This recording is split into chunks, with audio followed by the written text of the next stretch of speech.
Hey everyone, today's topic is art of asking questions. Right?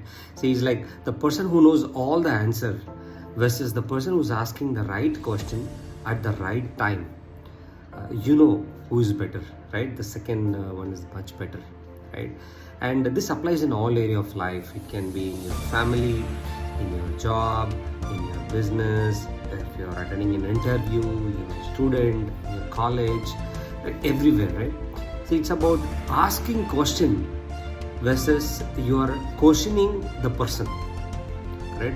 Genuinely asking a question to understand what they are speaking versus questioning that person whether he knows that answer or not, right? So I'm going to dissect into two things. Okay, one is why and second thing is how, right? So why, if you, right, first thing is to get more clarity. This is no brainer.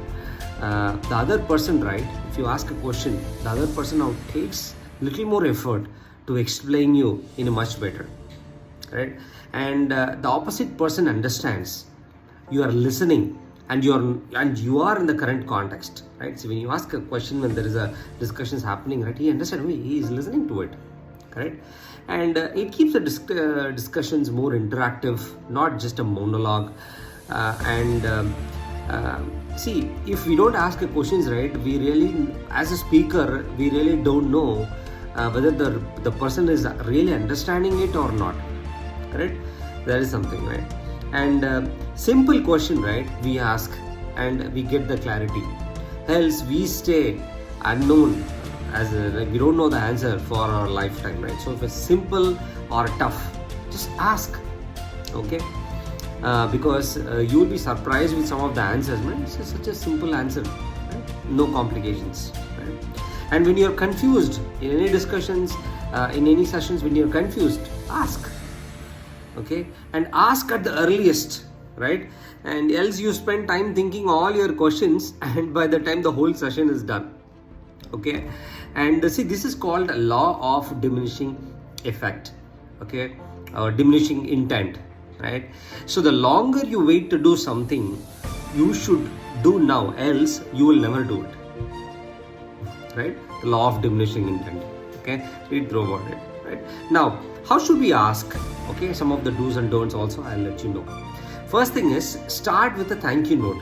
For example, there is an interesting session happening and then you're about to ask a question. Thanks, hey, thank you for this nice session. I like to ask you this question, correct? So that way the speaker is happy to answer your question, right? And ask the exact question which is running in your mind, okay? Just ask for it and do not interrupt the speaker, right? So once there is a pause, you can ask. I have seen this couple of times, hundreds and thousands of times in the office meetings and all that, right? So when somebody is talking, people try to interrupt abruptly, and it's a very not so good thing, because it is like a disrespecting somebody who is talking, right? So when there is a space, there will be like that 2 seconds of space. In that time, ask that question, right? And explain your understanding, okay? And then ask your question. Hey, whatever you explain, right? This is my understanding. Now, here is my question, right? That is also a good idea, right? And then keep your questions simple, okay? And you don't become a speaker, because question should be what? Few words, maybe 1 line or a 2 line, right? You should not ask your questions like a 10 minutes session, right?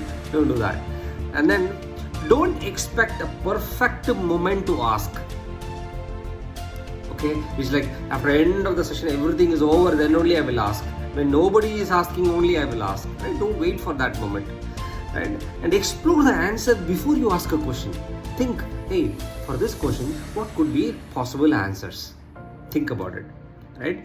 And another thing is, right, don't ask some dumb questions. See, it can be simple questions ask, but it should not be a stupid question, okay? Why? Because, right, see, sometimes, right, we will be evaluated by the questions that we ask. For example, let's say if there is a session happening and you are thinking through 2 steps ahead on that particular topic and you're asking question, then the speaker would know that, because hey, is good, man. He is thinking and is asking a very genuine questions, because he also know what kind of a questions the audience will come up. Or in your office call, somebody is explaining certain architecture, or in your college somebody is explaining, right? As a professor, they will know what questions will come. So ask some, valid, because good questions get good answers. Just keep it in mind, right? And then just to impress, right, like an audience, don't try to ask just for namesake. Okay, ask relevant, not out of the context question. And don't put down speaker. Ask only questions, and not a feedback session. Right? Sometimes we see, again explaining that to a speaker. That is not a question. Okay, don't give feedbacks at that point. You can do it later on, one-on-one, and have an extended session and then do that, right? And don't make any sarcastic statements as if whatever speaker is talking is bad or wrong, right? See, they have earned a spot, that's why they are doing such presentations, so don't put them in, right? So see, always, right, ask a couple of why. Okay, hey, why is this, or why this would happen, right? Then I'm sure you will get answers, right? And I would highly recommend you guys to go through a book called Start with the Why by Simon Sinek. It's a fantastic book. A lot of free podcasts available in YouTube. Go through it. Okay, I had a great time talking to you.